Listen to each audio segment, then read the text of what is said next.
Top of the morning, man. Y'all know what it is. Your boy Big Bootsie, man. Street Knowledge Podcast. Make sure y'all hit that subscribe button for me. If you're brand new to the channel, man, I'm going up. I'm at 8,000, man. I'm trying to go up to 10. I want to skip over 9, man, for real. Make sure y'all hit that like button. Show me some love, man. Show me some love. Y'all know how these YouTube's streets is, man. They playing people numbers. But the only thing we can do is fight through it with them, hit them like button, man. That's it. Hit that like button, hit the subscribe, and hit the notification so you know when I'm up here. But yeah, I want to get into some of this Big L stuff. A lot been going on. My homie Doc and them had his niece, or should I say nieces, on the Beat 139. Shout out to the Beat 139. Make sure y'all go check Beat 139 out. And my homies, about time for me to come back up there too, y'all. But yeah, it was a good, interesting segment. I seen how my boy, got kind of deep involved in the conversation because he really knew Big L. He's one of 139's finest, should I say. And it's a tricky and what I want to say, a wild conversation to even have, or should be having to have, about Big L being a stick-up dude, or was lining people up and things of that nature. And maybe I don't know if Mase and Cam chose the right words, or should I say Mase lined them up. Well, I guess lining them up is lining them up, but making it look like that was like one of his professions, to line a lot of people up. One thing about Harlem is small. If L was lining a lot of people up, a lot of people would have came out the woodworks by now, especially now being that it's a hot topic. It'd be like, yeah, he lined me up before. I remember this time before with L. Oh yeah, this time before, yeah. A lot of people would be saying he lined them up. Now, if he might did a little slick stuff here and there on it, coming up, that's just the streets and all of us. A lot of us did a little juke move here and there. And my block, we was known for getting money. We weren't known for robberies and all that. But I ain't gonna lie, when I was younger, back in the days, my homies that was doing all the stick-ups that was around my spot, I went through a scenario, went through something, police running up in the spot, taking everything, lost a lot of money. I went on a heist with them boys, man. And they was robbing everything moving, but they just so happened to be my homeboys. But I get money, they stick up. Instead of me having to ask somebody for something, I went on one of the missions with my boy's named Bomber, God bless him. But it wasn't no regular thing that I did. I don't get Big L doing nothing on no regular of sticking people up or lining people up. And this going around all crazy and playing with his fans, making his fans look at him like he was a straight up stick up boy, and that's why he might have lost his life and things of that nature. That ain't why he lost his life, from lining nobody up. That was an internal problem with his brother and friends and all that. New York stuff. I had Big L with me down here in 99, running around with me, man. I ain't never even heard him say, yo, what's going on with some, lining some stuff up. Even though he was with me and he know that Big Bread was around. Big Bread. Spent $100 grand on the whole movement. Me, McGruff, took the boss, Digger. I had a whole movement down here at that time, man. I was the rapper. L was on my song. Gruff was on my song. We was running around. L Face was the star. And it got quiet for him. So I'm like, yo, let's get the moving and running down south. They love you. So I brought him down south. And when I started renting out the clubs and all that, taking them to the venues, and we was controlling the venues and doing the songs, and L was doing his thing. Never one time he was like, damn, he lucky I ain't in New York, when I line him up. We was in the cars always joking and laughing and all that. For real. That's a fact. And that would have came out. Like I was saying, if that dude was lining people up and that's what he was doing, everybody knew who the stick-up kids was. Everybody knew, yo, don't have your stuff around when he come around. Or don't let him know nothing when you around him about nothing. Stuff will happen. And that's a fact. It can't be, after all these years now, that type of rumor going around when he not even here to defend himself, man. I'm just sorry, man. That shouldn't even be happening right now. At all. Big L, I know, was a good dude. And not only that, people line up who they know they want to line up. People know who not to line up too, because there will be some problems, man. Anybody can get it. I don't care who tough and who said this person was tough and people knew not to play with him. If he lined up the wrong person, not saying L, meaning anybody that's the tough guy, even the stick-up dudes know who to stick up. And some of them didn't care, but some of them gave a point to they do care because they know who not to play with, because they're going to be on you like white on rice, my brother. And that's a fact.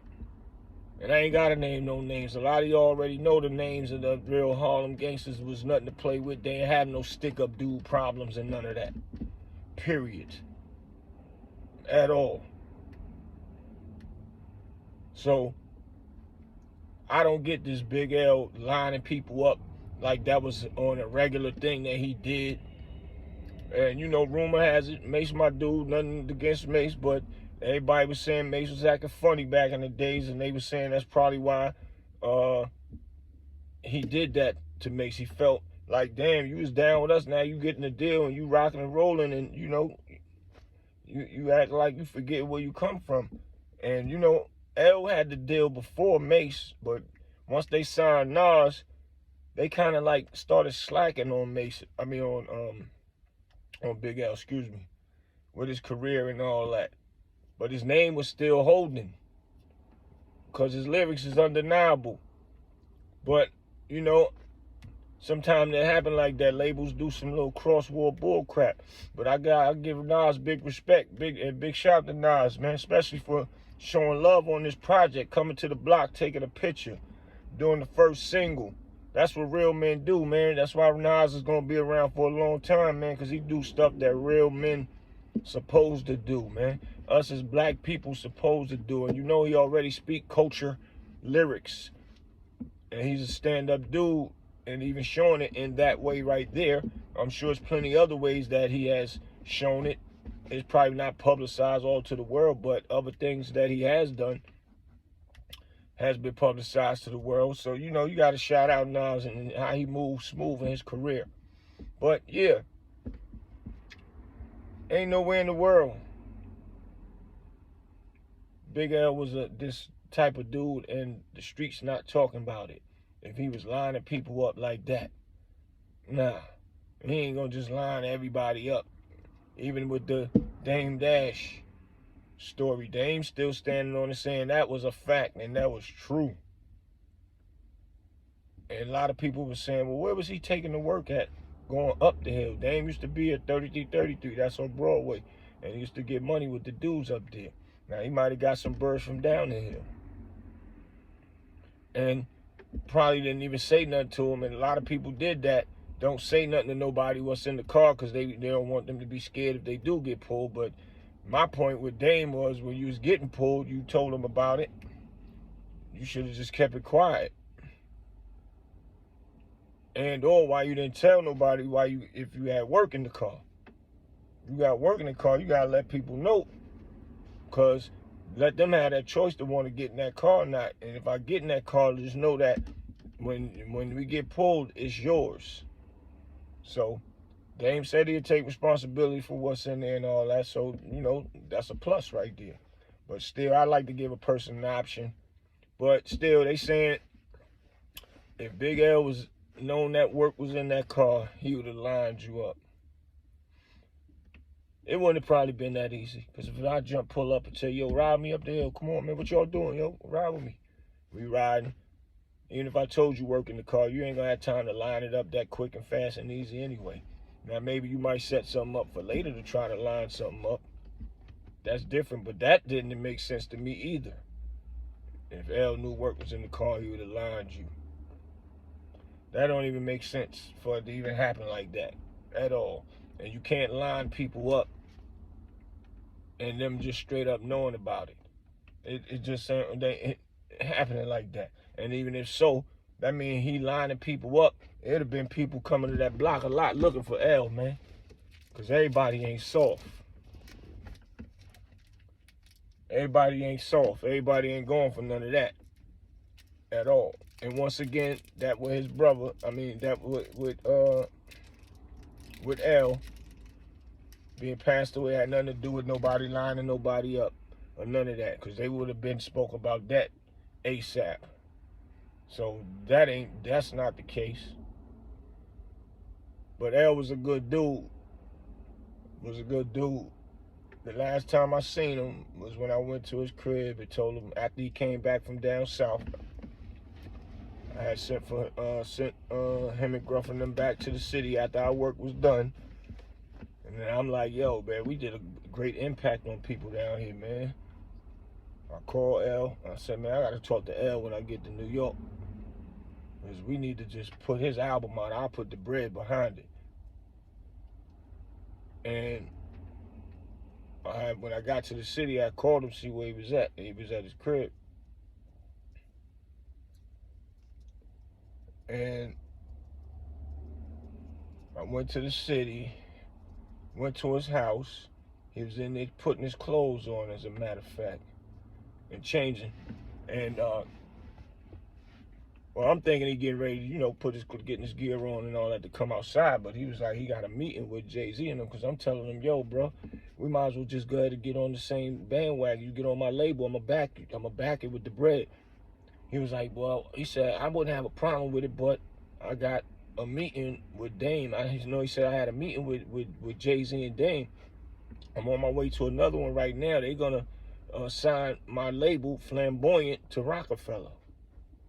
I'm like, oh, okay, wow. And I told this story before, but I'm like, wow, well, yeah, you do that. And then shit, you get everything rolling, then you just pull me in with that. And he was like, yeah, I got you. And that's how that happened. So I went back down south, and really I heard the bad news, man. That was crazy.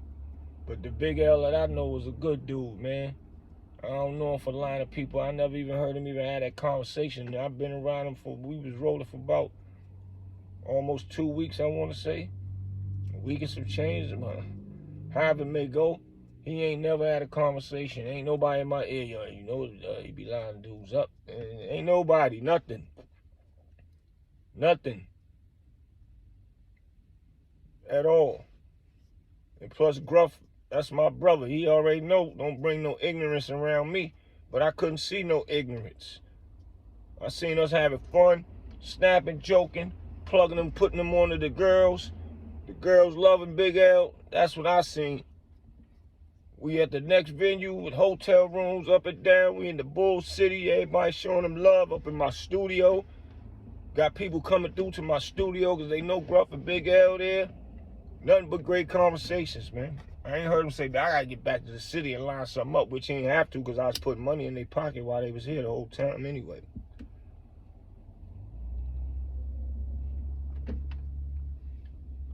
So those line me up stories.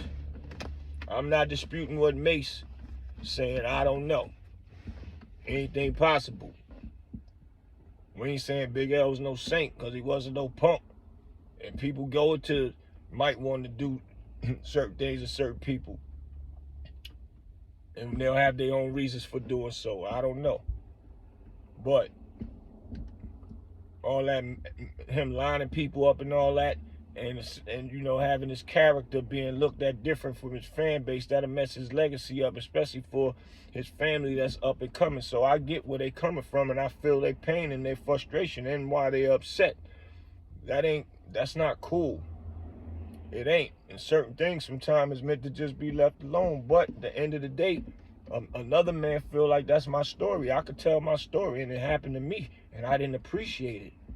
So it can go both ways on Mace's behalf as well. So I really can't tell another man what to do. I just know what I would do. Even if he lined me, I'd be like, all right. But then again, I don't know. I can't even say that neither.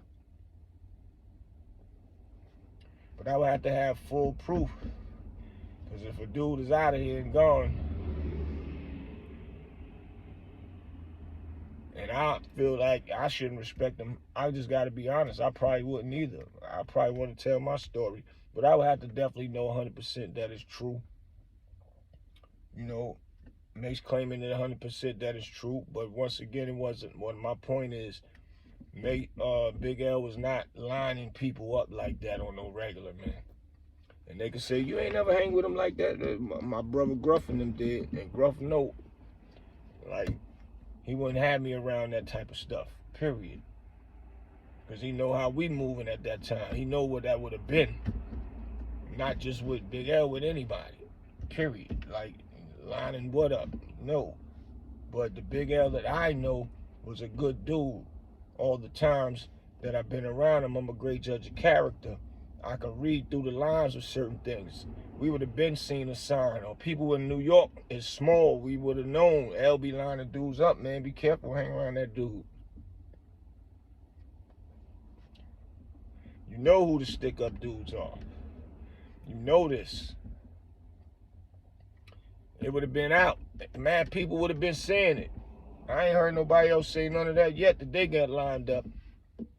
But it should be multiple people saying it. We gotta let Big L legacy stay rolling on the respectful part that he's respected for. But I want everybody to look and listen, man.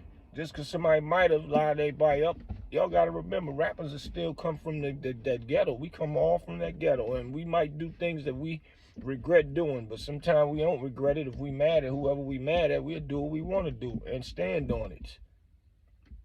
But that don't make him, that's what he was doing on the regular, and that's what his MO was. Crazy, impossible. He probably would have been got somewhere else, period. So that's my take on that one. And I just had to come and speak on that because I've been watching and hearing, man. Like, once again, shout out to the Doc and all of the 139, the Beat 139. Make sure y'all go up there and check that out. My interview is up there too. Y'all can go back then. It's time for a new one. We got more talk to talk, man. Beat 139, where y'all at? What y'all gonna do, boy? You rolling with your boy Big Bootsie. Hit that like button. Please hit that like button. If you're new, please hit the subscribe button for me. Hit the subscribe. Come on into my world. Hit the notification so you'll know where I'm at when I'm coming up here and all that. So I got talk for days, man. And I'm coming back with something new. Y'all stay tuned. I got a good surprise for y'all, man. Good conversation. I think I'm going to go live with this one. All right? Your boy Big Bootsie. Salute.